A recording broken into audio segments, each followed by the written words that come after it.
And then thanks to Vincenzo Cioffi, Bruno Scarrà, and in particular Marcello, who believes in this kind of dreams, because at the present they are still acts of imagination, we enter in contact and we try to understand how the particular business works and how we could apply such a technique to a specific case. And that I'm going to tell you, and I hope that it has some kind of value in itself. Environment description. The agent is an e-commerce company as a whole. So it's not a particular person, it's the company, because the company has its own policy. So even if it is not a person, it can be deemed to be an agent as a whole. And the agent has an inventory, magazzino, in which stores products. And well, as we all know, keeping an inventory has a cost. Think that you want to supply your own kitchen with, say, 100 kilos of pasta. You will have to buy that pasta. You will have to pay for that pasta. And perhaps you will consume 100 kilos of pasta in, say, 3 years. But during these 3 years, you will not have the money you have spent for buying the pasta up front. So in a certain sense, there is a cost attached with having the inventory. And ideally, you would like to buy pasta as you eat it. Like in Star Trek, you have a replicator, you pull the lever, and pasta materializes even there. And you pay for it, of course. But in that case, you will have no costs or immobilization for inventory, and you can eat pasta exactly as if you had a huge supply in your inventory. The website can only sell products which are in the inventory. This is a huge simplification, and most people dealing with e-commerce will not subscribe to it, because this simplification is not reality. Many people, as it happens with airlines that they sell in overbooking, it is not overbooking, but most e-commerce agents, they sell things even before having in stock, and then they buy. And they have agreements for having those kind of goods. But this complicates a little bit the kind of simulation that we want to perform. And we could, in theory, but I think that also Giacomo Cerri agrees with me that the simulator we have built so far is complex enough. So we don't need, we might, but we don't need any further complexity. Sales occur on a daily basis. We don't track each instant of the sales, but we discretize time in this case, and the time is discretized on a daily basis. Products can be obtained by agent via requests to suppliers. The agent has visibility of the availability of products with its own suppliers. But suppliers are different, they have different costs, and they have different delivery times. So sometimes a particular supplier might be cheaper but deliver more quickly, or another supplier is, he mentioned the example of East Europe, is far away, but it is much cheaper. And therefore you have this kind of balance between things that might be one of the variables, among the variables which have to be considered. Suppliers have their own inventories and they serve multiple buyers. This has an effect that we are going to see very soon. What is the goal? Manage the inventory, making requests, keeping the inventory at a reasonable size, so to maximize marginality. Marginality is the kind of revenue you make minus the overall costs, including everything else. And that is the real kind of measure and metrics for any kind of business, in particular for retail and for selling goods. The implementation. The environment is a market simulator which has been done in Python and NumPy using stochastic processes, the way we will see. And the NAF algorithm, which I showed you previously, has been implemented with TensorFlow. And well, there is an aside that I would like to make, which is how can we make kind of simulations? Fabiani, I think, agrees. By using stochastic processes. Usually any market or financial simulation is so complex to manage in detail that you are going to use wholesale tools. You are using tools that are trying to mimic the dynamics, but with stochastic processes. Stochastic processes are those processes that, in a sense, have a state of its own, and they deliver values, but with values that depend on the current state. So they are not entirely random. There is some kind of correlation. And as we can see here, these are random walks that are not oscillations, but they are kind of paths which are followed. Prices go down, then go up, then down, then stay down. They have oscillation. So there is a short-term trend and a long-term trend. And the reason why this particular model, Ornstein-Ulbneck model, is very popular among the community of simulators, is that simulators, in a sense, people studying how to simulate things, of course, well, is that unlike the pure random walk, which is called the Brownian motion, at each time you use a Gaussian in order to determine the next step, and that's it.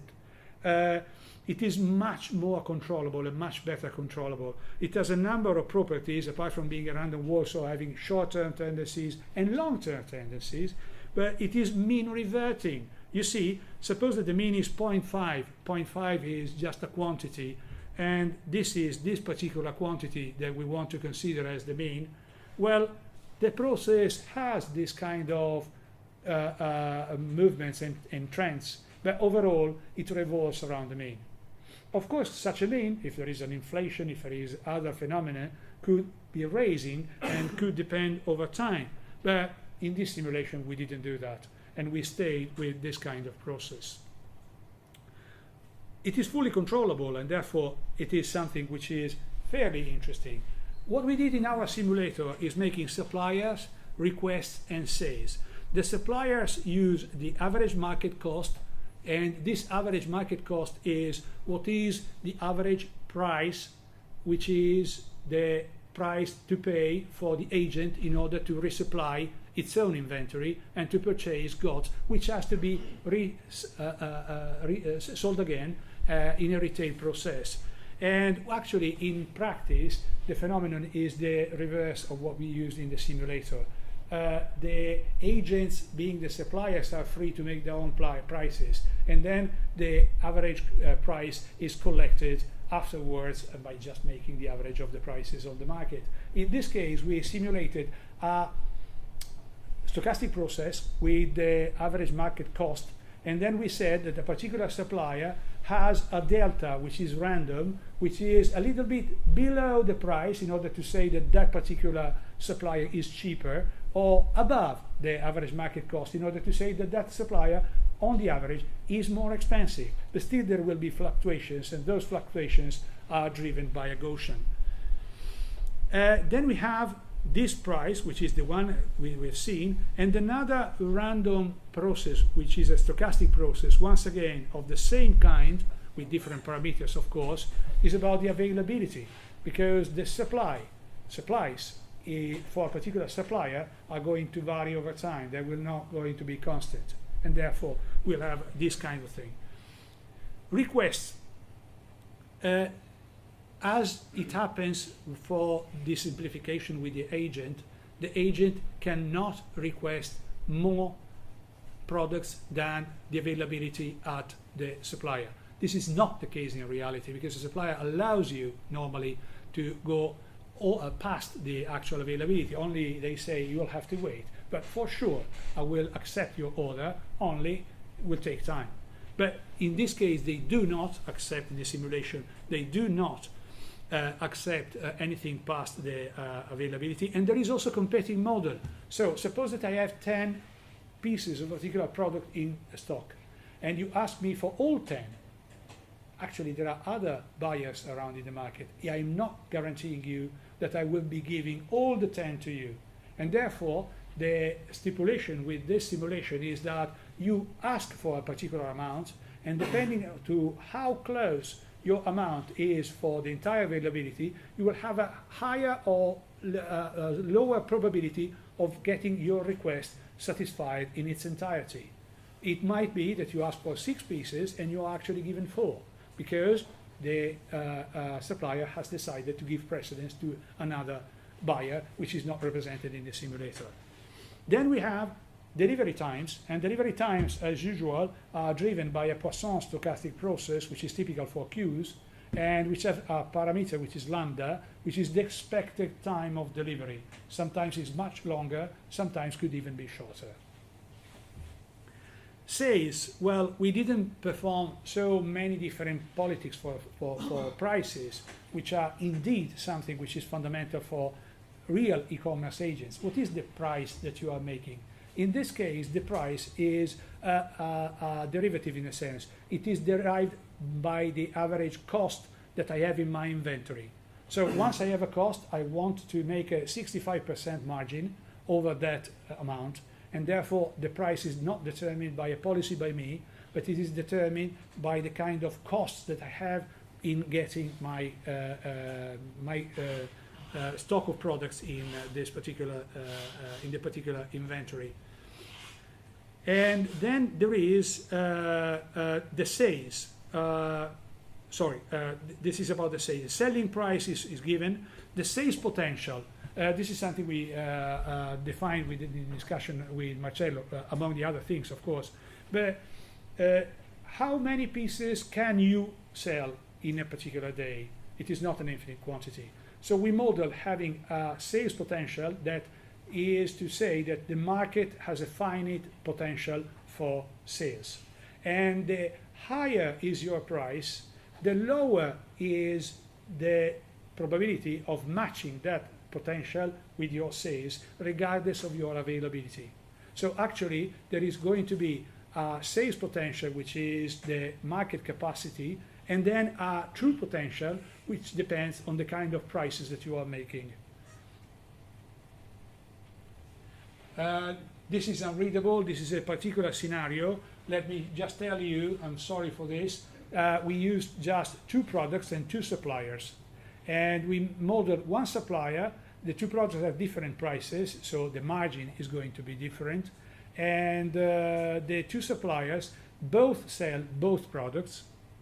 And those suppliers are going to be different in the sense that one supplier is cheaper, but it has longer delivery times, and it has time delivery about 5 days, whereas but it always performs a discount which is up to 10% over the average marketplace, and the other one is 2% more expensive than the average market cost, but it delivers in 2 days. And well, this is the daily routine that is implemented in the simulator. Determine sales. So the very first step is using all the stochastic processes in order to determine the agent sales, and updating the inventory, because the inventory has to be updated. If you sell 2 items, you will have 2 items less, and you will have to resupply your stock in order for keeping the capability of selling. And then computing the agent marginality, because once you have sold, say, 2 items, you can compute what is the marginality over those 2 items, because you know how much is the total cost for those things, and obviously you know the price you have been selling those products, and therefore you have the revenues, and therefore you compute this. The blue part is the only aspect which is played by the agent, so by the deep reinforcement learning algorithm, and it is based on a current state and determines which requests the agent makes and to which producer. Then prepare the orders. Prepare the orders is on the supplier side. They decide, after having received your request, how many pieces they will actually give you, if they satisfy your request in its entirety or not. And then they enqueue the orders for later delivery, and then they update their own availability. Actually, they don't use the traction, but they use just the stochastic process. And then there is the order delivery in the day, because all those products which have been sent before in time, back in time, and which might have been arrived because the day of delivery is arrived, will be delivered to the agent. So the agent once again will update the inventory, but in this case by adding products, which are the products which have been delivered. It's almost over, just one slide plus the results. And in this particular case, the state, the observable part to the agent is the daily sales and at which price, and then the inventory per product, what is the quantity and the average cost. The average cost is you bought products from different suppliers at different times and at different costs, a different amount of money. How can you get out with the idea of selling something and determining the cost? Something which is used, and this is something that Vincenzo explained to us, is just having the average cost and updating at all times the average cost. So you apply, in order to determine the cost and hence the marginality for those products, the average inventory cost. And then we have, say that the suppliers, to me, are web-based. I can see the web pages for those suppliers and determine how many pieces they have available for every product, for each product, and what is the price, the cost to me, that they are selling this product at. And this is the observable state. The only action that the agent needs to take is making the product request. So determining which request making to which supplier for which product and for which quantity. So this is the very action which is taken. The reward is pretty complex, but is easy to explain. There is one component which is the daily marginality, and the daily marginality for open choice does not keep into account the inventory cost. It is just the average cost, the selling price subtracted the average cost. While the inventory cost is something which is treated in a different way. It is a coefficient that you have to pay daily for the whole amount of the inventory. So the reward has this, which is a positive contribution, and a negative contribution, which is today you have been selling that much, you have had that kind of marginality, but you incurred in the cost of having an inventory of that size. And therefore there is a negative contribution by this. Then there is something which is typical in these algorithms, which is the regularization. Actually, this is very evident in robotics, but you can understand even in finance. Such algorithms, at least at the beginning, have the tendency to make huge actions and to buy enormous amount of quantities. This kind of contribution, the last one, is in order to keep this tendency low. There are mathematical reasons for doing this, but the intuition is pretty clear. Let me pay a small price, which is a virtual price. It is not considered in economics. It's just for the algorithm, for the learning process, that grows with the amount of things you are ordering. So be wise. Spare the orders and try to keep these things low. Actually, this kind of thing needs to be kept very low, otherwise comes into the steps and makes the agent to be so prudent as to buy nothing and hence to sell nothing as well. But this is an example, something that we have been seeing. Oh no, I don't have the other ones.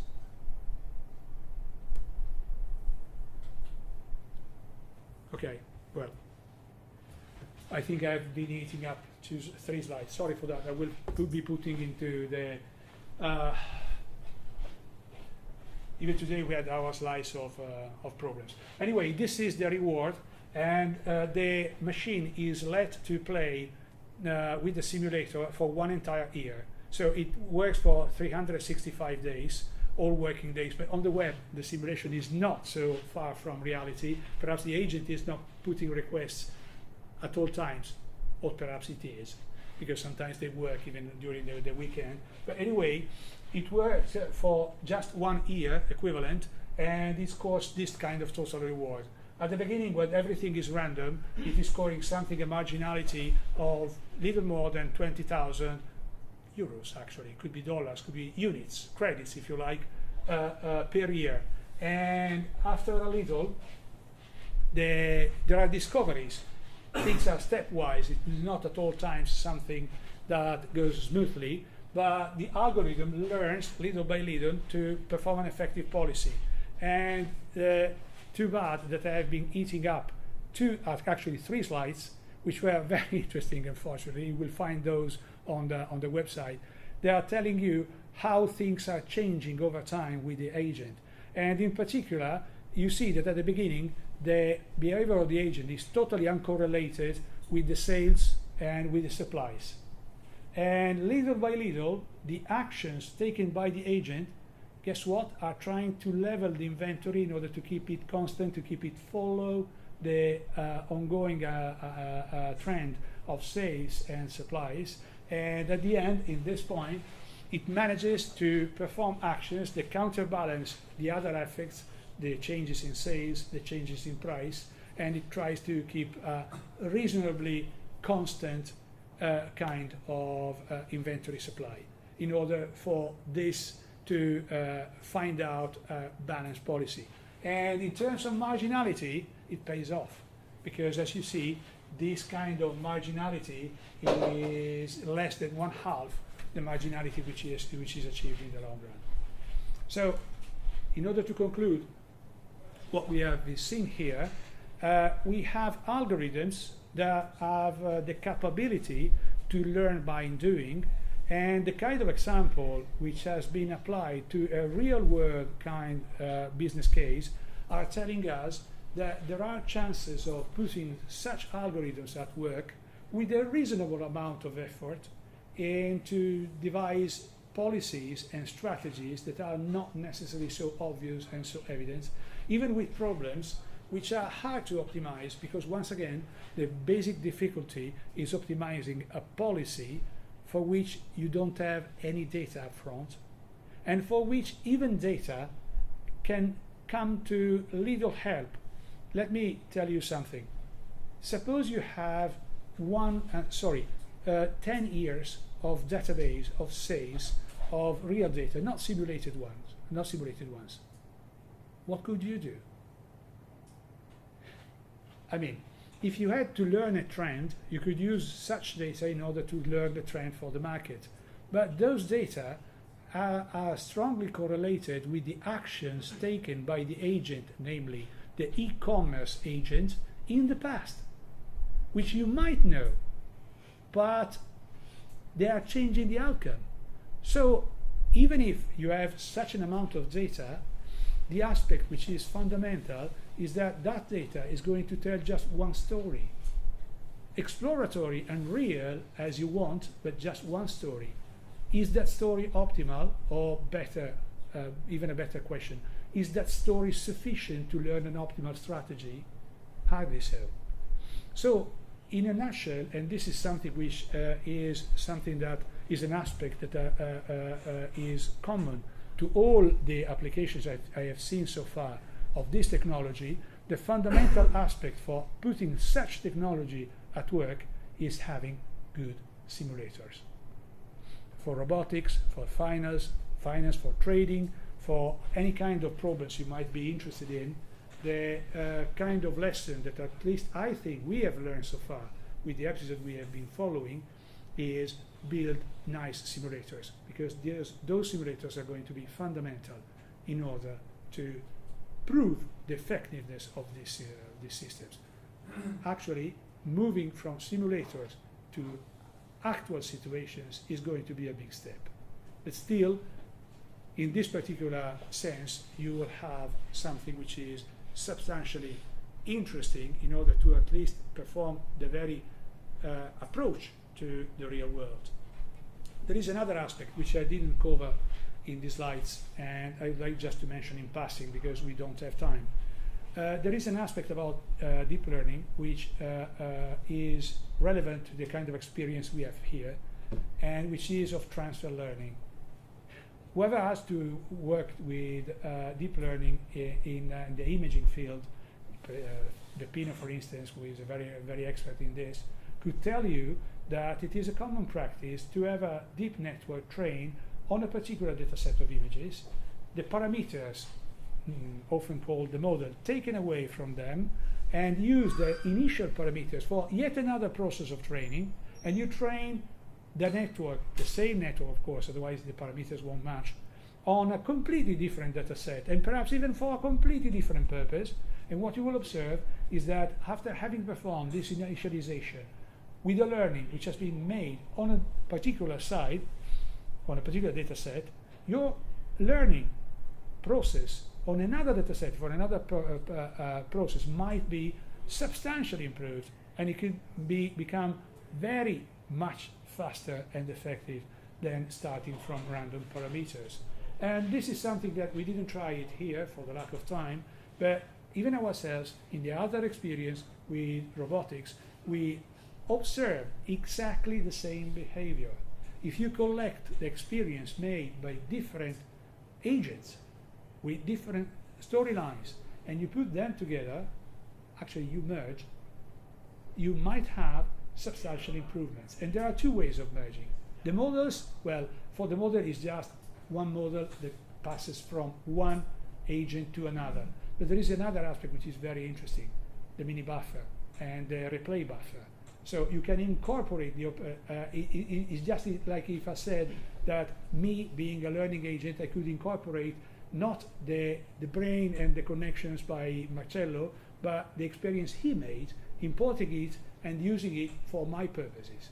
And this is something which, again, can improve, and dramatically so, the kind of performance that such networks have in practical cases.